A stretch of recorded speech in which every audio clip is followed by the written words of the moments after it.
What's up, Radio State Tree Surgeon here. I'm about 1,000 miles from home. I bought a one-way ticket and I have no way home. Today is my birthday, and on my birthday, I've decided to treat myself to a little manufactured adversity, a little bit of adventure.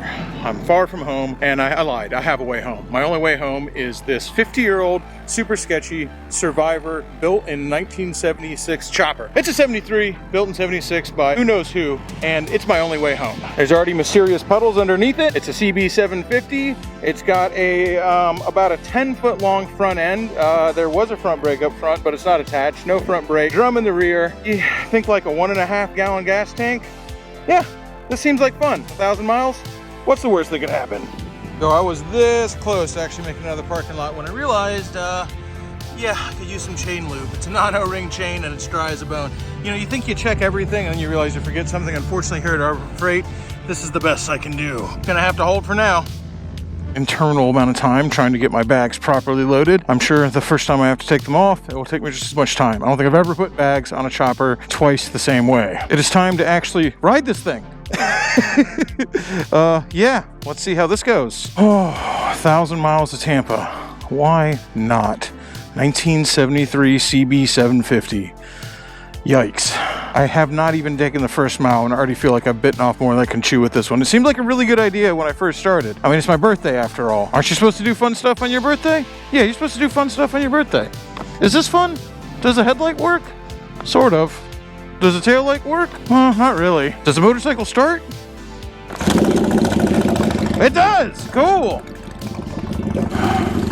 Okay, you can do this.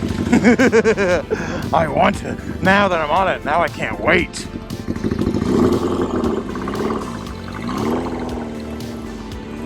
It'll take a little minute to get used to not having any front brake. And that Springer, man, that thing, the way a Springer works is kind of weird, dude. It just like flexes the whole damn motorcycle. All right, boys, here goes nothing.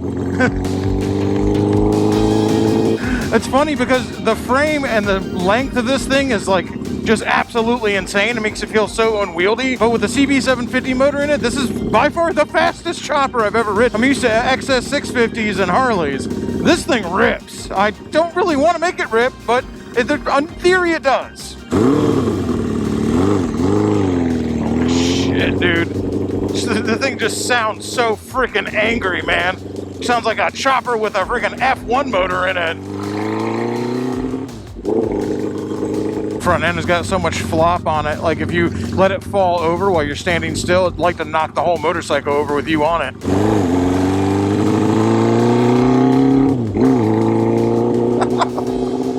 Oh, this feels very unsafe. Unsafe at any speed. I mean, I put in 827 miles for the first day on the road, but I don't think I'm gonna make all of them. No, I promise. I really don't want to go on I-95. I mean, an object in motion wants to stay in motion, right? And right now, baby, we're in motion. Why not? I'm really gonna have to find out how much gas mileage this thing gets, or I'm in for a bad day.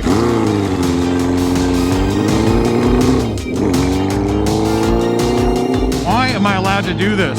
Where's a grown-up? Why isn't somebody stopping me? Shouldn't there be an adult telling me no? Oh yeah, it's my birthday.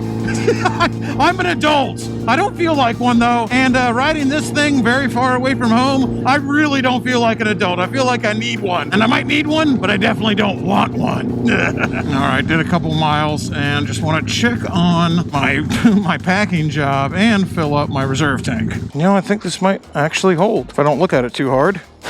Okie dokie, let's see if we can make this work. Really have no way of knowing how many miles I'm gonna get out of this thing. Besides fucking around and finding out, there's really just no way to know. I don't know how many people I'm gonna be waving at on this thing. I just gotta wave, but as for right now, we're keeping both hands on the handlebars. I'm glad it's not a foot clutch because that would be pretty dicey with this front end. I don't know what I like more. I don't know if I like the absolute pants-crapping terror that I'm on a 50-year-old motorcycle that's somebody who's probably dead built, or that I'm absolutely unapologetically in love with the adventure. Or I don't know if it's just like some sort of mixture of the two. I'm not really sure, but it's a really cool feeling. And out here, like pretty much no one knows where I am. Nobody knows what I'm doing. And I'm on a very suspect machine, far from home. I don't know why. Like, am I just gonna keep on doing this until something really, really bad happens? Or maybe this is it. Maybe it's this trip. Maybe they'll find my GoPro later and pull it out and be like, man, he was talking about something bad happening and there he goes. I really don't know. Maybe that's what I like. Maybe it's the unknown. Well, when you got a 50-year-old motorcycle, there's a lot of unknowns. I like that.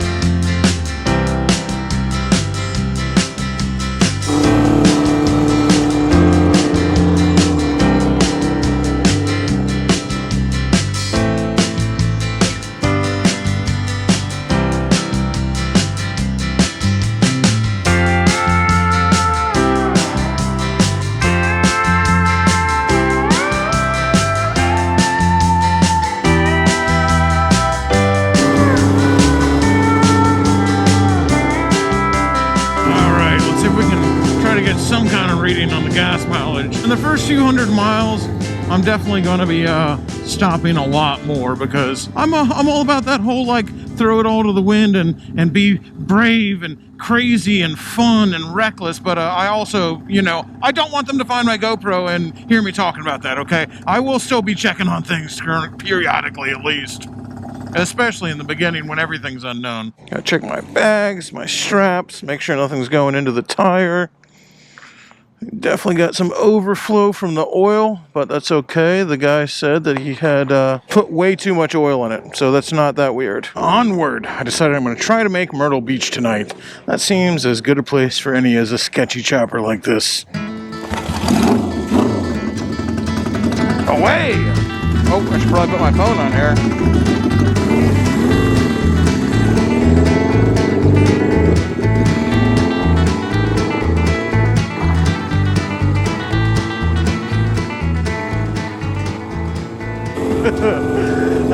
You know what? If all I make it is this far, this is still pretty damn good. I mean, I hope to make it farther. I'm just saying, this is awesome. Look at that big ass house in the middle of nowhere. That's gotta be where the guy who owns the farm lives. You get a little town like this, there's like the dude who owns the farm and everyone else who works on the farm that lives here.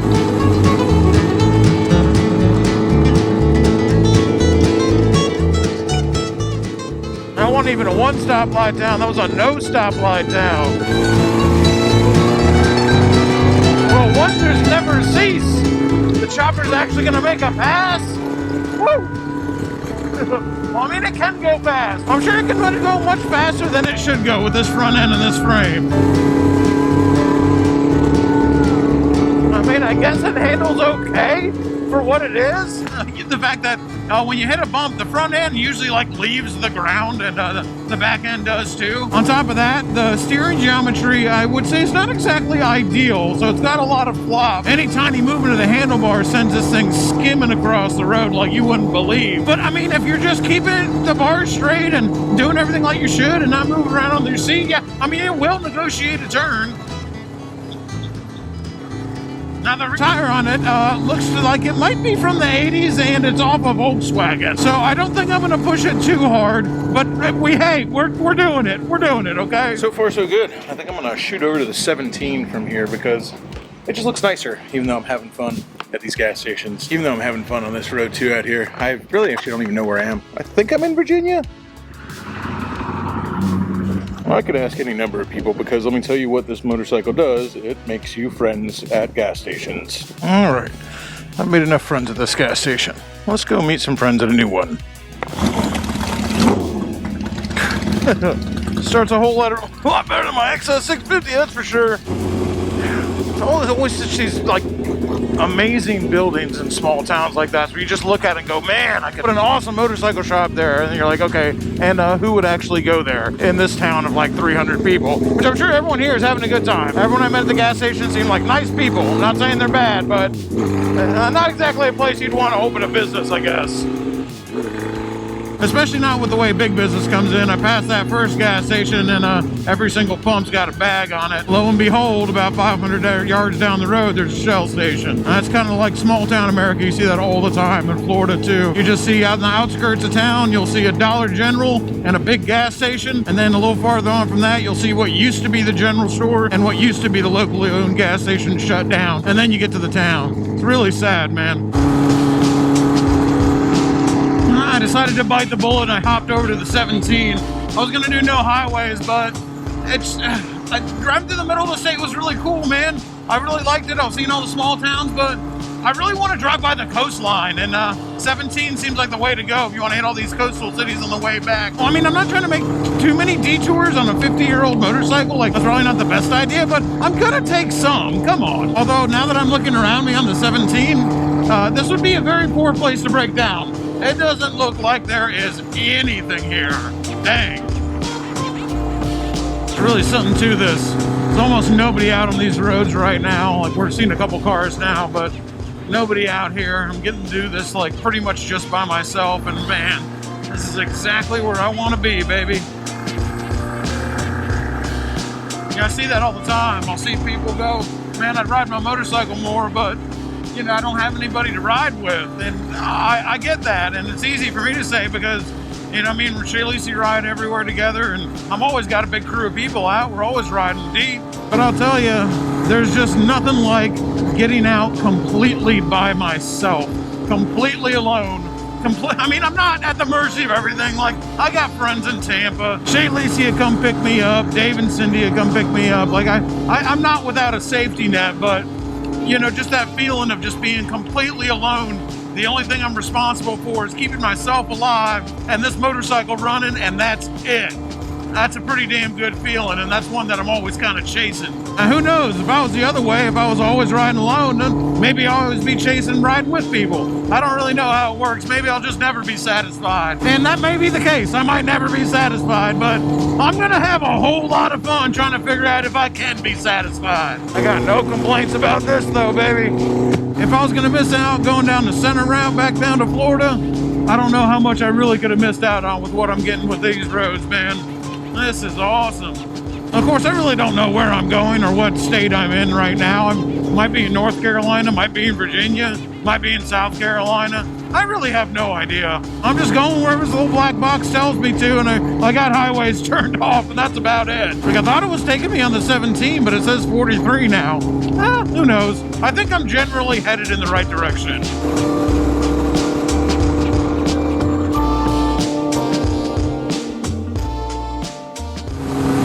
I guess we're gonna see how this thing handles in the rain. I mean, we got blue skies on the horizon, although in the American South, blue skies on the horizon, at least in Florida, that does not mean you ain't about to get soaked. So I can still get completely saturated while looking at a clear blue sky. Fingers crossed. These tires are old enough as it is. He said the back one matches up to what came stock on an 86 Volkswagen, and I'm pretty sure it's off an actual 86 Volkswagen. So I don't have too much faith in it in the rain. The thing's hard as a rock. The one in the front is at least off a motorcycle, but, you know, its expiration date was quite some time ago. Come on, cut me some slack here. No, it's raining harder. Come on, it's my birthday. Come on. Getting rained on your birthday? That shouldn't be allowed. Who's making the rules here? Really don't want to ice my 360 camera, so let's go ahead and get that off of there. Ooh. Yeah, even braking even just a little bit hard, I can feel that thing slip sliding around back there. All right, next up, not surprising, but yeah, that chain's got to get adjusted because my vintage tire there is getting a little bit of a weight reduction from the chain right now. Not exactly ideal.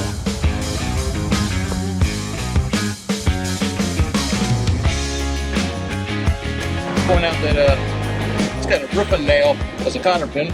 I guess it's better than no cotter pin.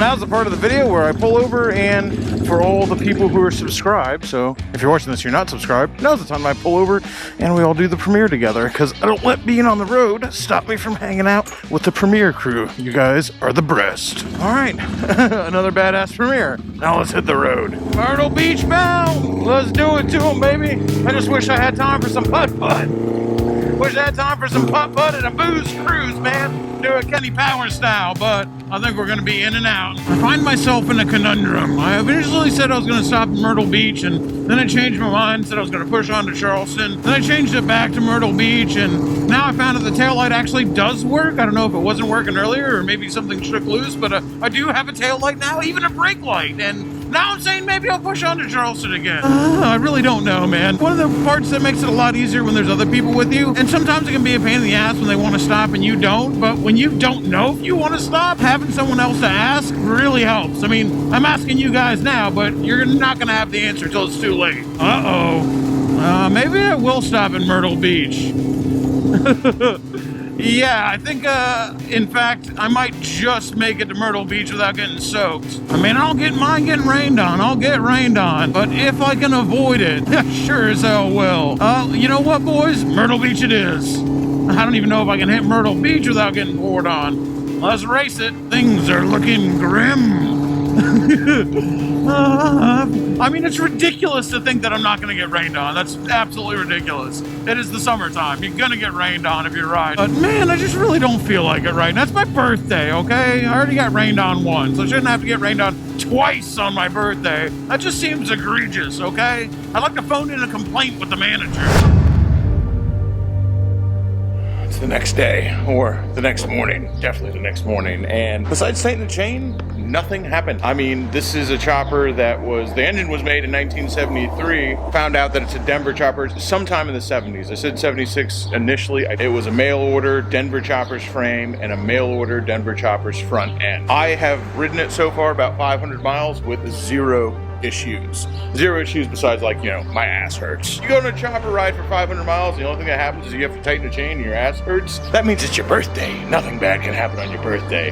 Let's hope that luck holds out for the second day on this thing. Let's hit the road. 5:30 a.m. Sorry to the guests of Holiday Inn Express and Suites. Sorry, but not sorry. Roundabout's almost 600 more miles. Why not? What else? What could go wrong? I don't think anything could go wrong if you're asking me. I mean, yesterday was my birthday. Today's my after birthday. I really think that, you know, as we always say, God loves an idiot. And with this chopper doing what it's doing right now and acting just fine, I'm gonna say I'm God's favorite idiot. What if we kissed underneath Tommy the Giant Crab? Myrtle Beach, dude. Might be a tourist trap, but I love being a tourist. Go ahead and trap me, baby.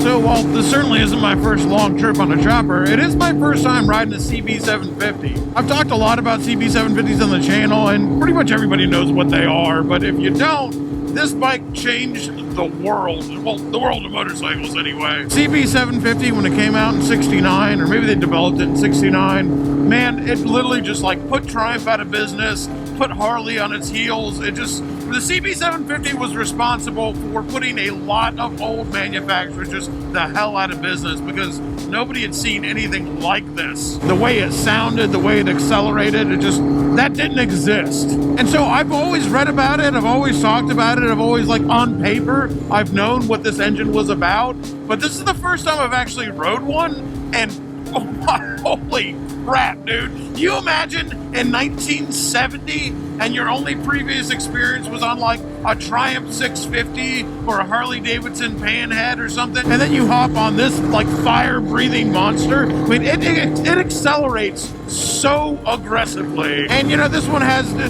dual carb conversion. I don't know what else is done to the engine. Maybe it's got something else, but the exhaust it has on it, I can't imagine that it runs as good as a stock CB750 engine. So I imagine getting on this thing back in the day and twisting the throttle open, dude, that would make you a believer. I also think it's really interesting that pretty much right away, you could make choppers out of them. So the chopper scene, and I've said that before, the chopper scene back in the day was not so just like aggressively Harley Davidson like it is now. It's not all Harley, but now you see it's just so aggressively Harley Davidson. You know, you're not getting in the cool kids club unless you have a shovel head. If you have a shovel head, you wish you had a pan head so you could be really cool. And if you have a pan head, you wish you had a knuckle head so you could be a god in the sky. So you worshipped a golden god with a knuckle head. Like, it's literally just this dick measuring competition for how old your Harley Davidson engine is and how much money you spent on it. But in the 70s, as soon as this came out, like, dude, they were being like, okay, yeah, put that in a chopper, like, right away. This frame, the Denver Chopper's frame, I don't know when it came out, but I know, like, almost immediately, they were like, oh, hell yeah, we're definitely making a builder's kit for this bike. And I don't know, I just think it's kind of a neat part of history where you're like,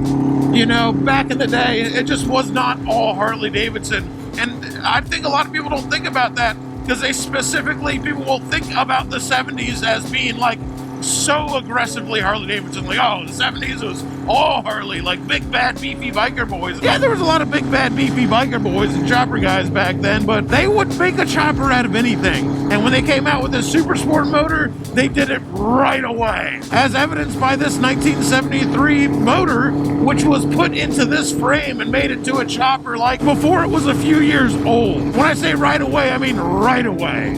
I don't know, man. I just think that stuff is kind of cool, and the fact that this one was done back in the day like that just makes it a little bit cooler. Yeah, look who's gatekeeping and dick measuring now. The Survivor's chop, just a little bit cooler. I guess you can't get away from it, can you? Kind of a shame now because when it comes to chopping stuff, you can't really anymore.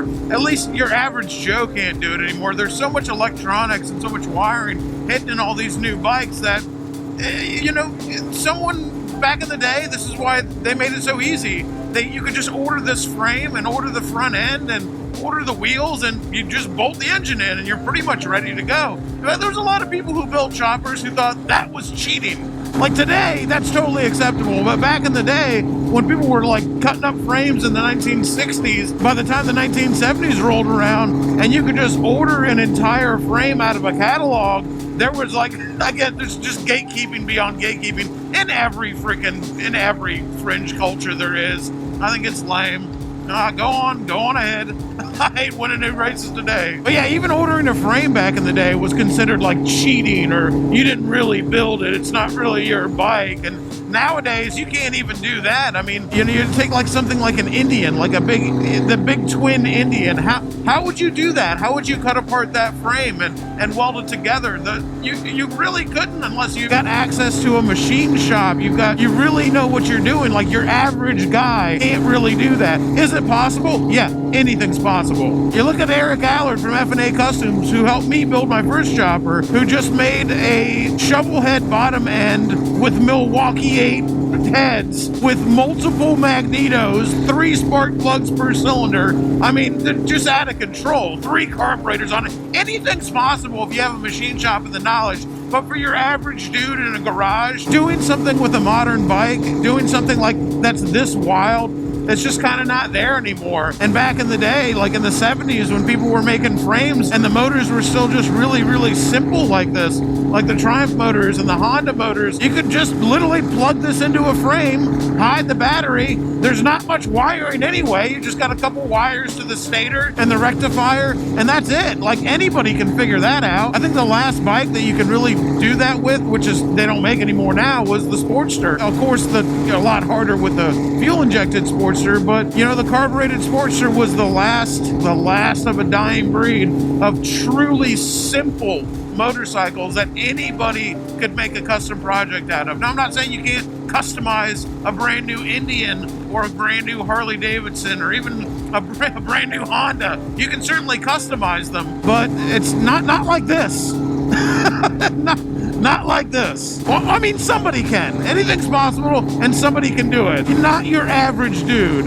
These motors and these frames is just such a time and place, man, where anybody could do it. So it's like this, when you see these Survivor CB750s, like they're not that rare. it's not that rare of a motorcycle because a lot of people did this. Because it was literally just send your check in the mail to Denver Choppers and, you know, wait a couple weeks and that frame in the front end shows up and you take your brand new CB 750 that you just bought, pull the motor out of it, junk the frame, and you got yourself a chopper, baby. Well, I guess it's not really a chopper, is it? Yeah, if you didn't chop anything and you just got the frame in the mail, is it a chopper? They didn't chop anything either. They made the frame from scratch. So, I mean, technically not a chopper, but you know, I don't think they called them choppers back then. They called them customs. So it was a custom, but not a chopper. I don't care though. Still a chopper, baby. Every once in a while, you get rewarded for not taking the highway. Oh, this is nice.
They heard that sound coming down the street, people wouldn't know what the hell was coming at them. The closer we get to Florida, I gotta go ahead and make the decision as the time rolls on to go ahead and jump on 95 and see how this thing handles it. I can always jump back off it if I don't like it. It meets up with the back roads and 17 in several different places, so I can get off 95 if it doesn't like it. But I've been having a great time riding these back roads, but time grows short.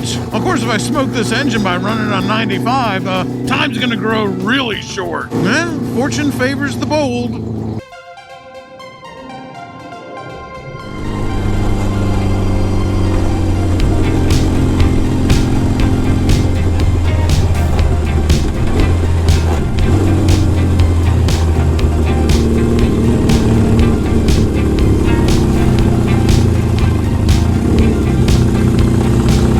Well, after a noticeable loss in power, I was really hoping that I was just running low on gas. Unfortunately, that was not the case, as I still have about half a gallon left. And so we started looking at other things. I started pulling spark plug wires, and I found out that the middle cylinders 2 and 3, aren't firing. So maybe I shouldn't have been talking so much crap.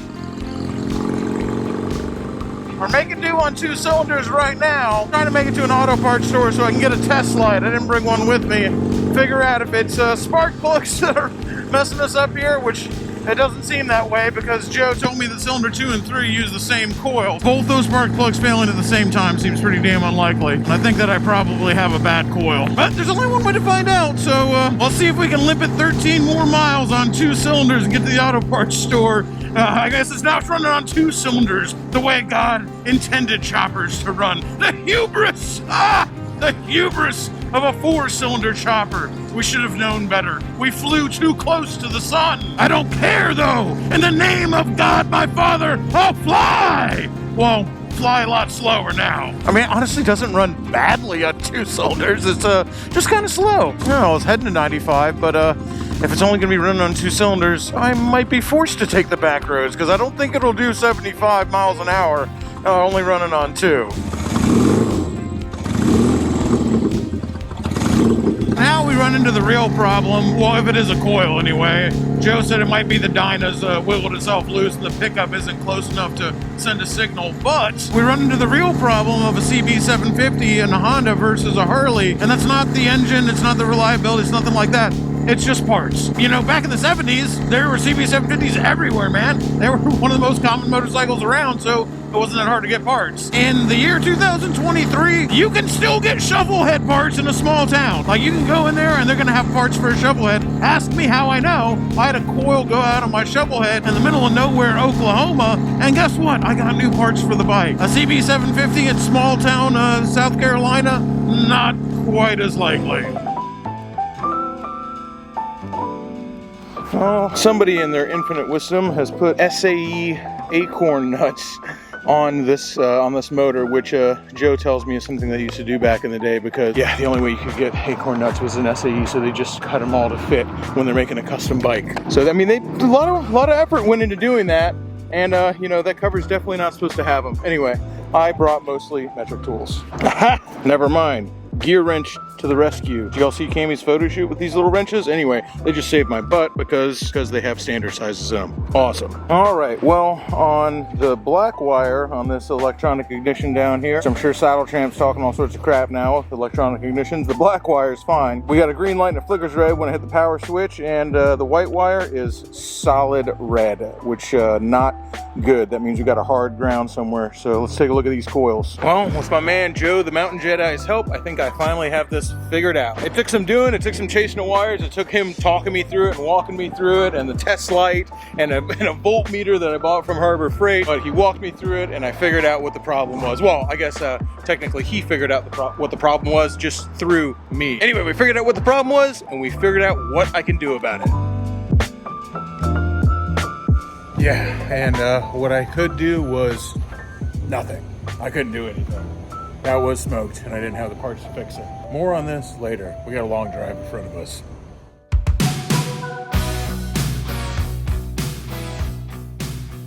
Well, not every story ends in triumph, and when you're dealing with a 50-year-old motorcycle, let alone a 50-year-old garage-built chopper, you can't be upset when it leaves you stranded. Well, I say you can't be upset, but 12 hours on the side of the road gives you some time with your thoughts in a very uncomfortable situation. I like the back of a Volkswagen.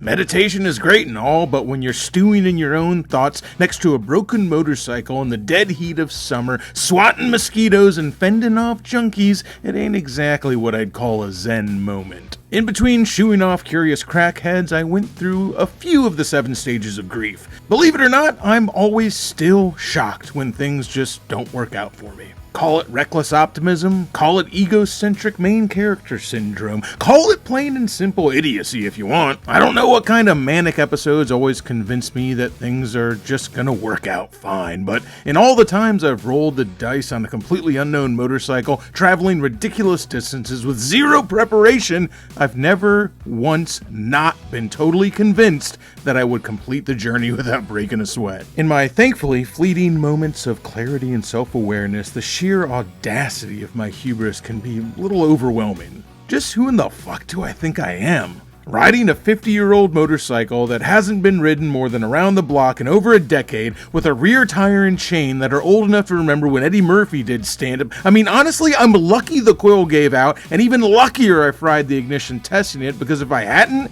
I absolutely would have attempted to make it back on 2 cylinders. And it's not like I haven't experienced failure before. A faulty rear rim that led to 2 high-speed blowouts in 30 miles cut one of my Sportster trips short. Shaylisi lost a clutch master cylinder that stopped us on another trip, and of course I completely fragged an engine in my Harley FXR somewhere on the Georgia-Tennessee border. You think I might have learned something by now, but unfortunately, as anyone who's ever been addicted to something can tell you, and I collect addictions like baseball cards, knowing there's a problem doesn't solve the problem. As I waited for Shaylisi to pick me up, I made my way through the anger, bargaining, and depression stages, but I went ahead and skipped acceptance and jumped right back to denial. And even as I record this right now, I'm halfway to convincing myself that it was just a freak occurrence, and the next sketchy trip I take, the next one, man, that one's gonna be smooth sailing, daddy. It did feel really good to rely on my friends. Shaylisi drove 10 hours to come pick me up, and David and Shep both offered as well, and of course, 1 1-800 Ask Shelby is always a phone call away. Hell man, Joe the Mountain Jedi offered to ride up there on his Roadstar with the parts I needed to fix the bike and ride back with me, which would have gotten him back to Tampa right in time to go to work after pulling an all-night iron. But I was sorely tempted to say yes to that just because it would have made an awesome story, but I couldn't do it to him. This might sound corny, but learning the lengths your friends are willing to go because they love you,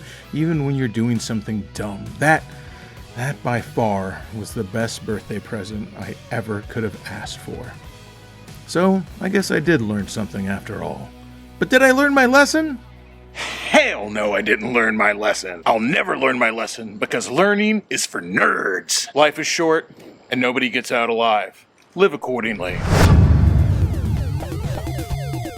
And one minor little PS for you guys that I waited all the way to the end of the video to do because I'm an idiot. An idiot, but I didn't want to interrupt the video with it. This video does have a sponsor. A trip like this wasn't free. Buy the motorcycle, I gotta pay for the trip, gotta pay for Shaylee's gas to come pick me up. It's not a free video to make, so I did have to take on a sponsor for this video. I have to do an ad read, but I waited to the very end to do it because I didn't want to interrupt the flow of the video. And of course, that sponsor is me. We are the ones who are sponsoring this video. And of course, I waited to the very end because I get to make that decision because no one else is telling me what to do. We got a whole bunch of new merch in the Brapstar store and a bunch of old favorites that are restocked. In fact, we've done a restock on the whole store. It has been out for a couple days, and the people who are signed up for the emails, they've already gotten their chance at it, so some things have sold out. So if you want something, jump on it now because it never lasts long. We, of course, have restocked the old favorite, the original Dirty Hobo Swamp Wizard, done by my man Ken Dean. We got this in OD green and also traditional black, restocked in all sizes. And I believe every single size from small to 5XL is still available right now. One we haven't done in quite a long time is the DIY Eagle. DIY till I die, baby. I've always liked this one because beer and wrenches, they go together like peas and carrots. And I don't know, peas and carrots, oil and water sometimes. I've been drunk enough that I probably shouldn't have been working on my bike, but it's always a good time. This is a design that we have not restocked in quite some time. I don't know when it'll ever come back. Available right now, small through 5XL. And not just in black, but also in, it's not a cult camo. I know this looks like woodland camo, but this is our own proprietary camouflage that's called, it's not a cult camo. It's not a cult, if my FBI agent is listening, okay? This one's definitely limited edition. We'll probably never do these camo ones again. I'm selling them for exactly the same price as the other one. They were a lot more expensive because camo shirts are just a lot more expensive to buy. But I'm glad they exist and I'm glad that they're out there. And if you want one, jump on it now. We've also got our neon eye-bleeding bad trip shirts are all in the store right now. Both in hot pink and neon green, baby. Let your freak flag fly. I can't believe I've never made koozies. Now we have koozies. We love women of all shapes and sizes around here, but the girls who boogie all night long, those are the ones we love the best. This one is just a bumper sticker idea I've had for a long time, and Rats and Wrath, old Kirby, she made it for me, and I'm super excited about it. You know, let all your neighbors know how you spend your morning commute. We've redone the Florida sticker, a sunny place for shady people, and it is like now super extra large size. It was a little smaller than this before and you couldn't quite make everything out. I didn't like how it went, so now it's in a huge size, but same price. Restock some of the old patches, the Sin, Rinse, Repeat. There we go. The Sin, Rinse, Repeat is back in stock, and we got some new patches too. We got the Ken Dean Wizard in a patch, the Harley Davidson, which I can't believe I haven't gotten sued yet for this. We've done the Keep Florida Shady in a patch, Down With My Demons in a patch, and of course, our favorite girls on a patch as well. All these are sew on or iron on. Super limited quantities of all these things on the Brapstar site right now. So all you guys who support our videos and buy merchandise from Brapstar and support us that way, you guys are the reason that we get to make these awesome videos. It's not money for nothing. I hope that every single person who makes a purchase off the Brapstar store and supports us there, you get something that's worth every single penny. And not only do you get something that's worth every single penny, pretty much every penny that we make on Brapstar goes directly back into videos. That's why we get to do what we do, and you guys are awesome for supporting us that way. Link down below if you want to grab something, and for real this time, till next time, keep it weird. Crashing through the sky comes a fearful cry. Shade tree, army. Shade tree, army. Armies of the night, evil taking flight. Shade tree, army. Shade tree, army. Nowhere to run, nowhere to hide. Panic spreading.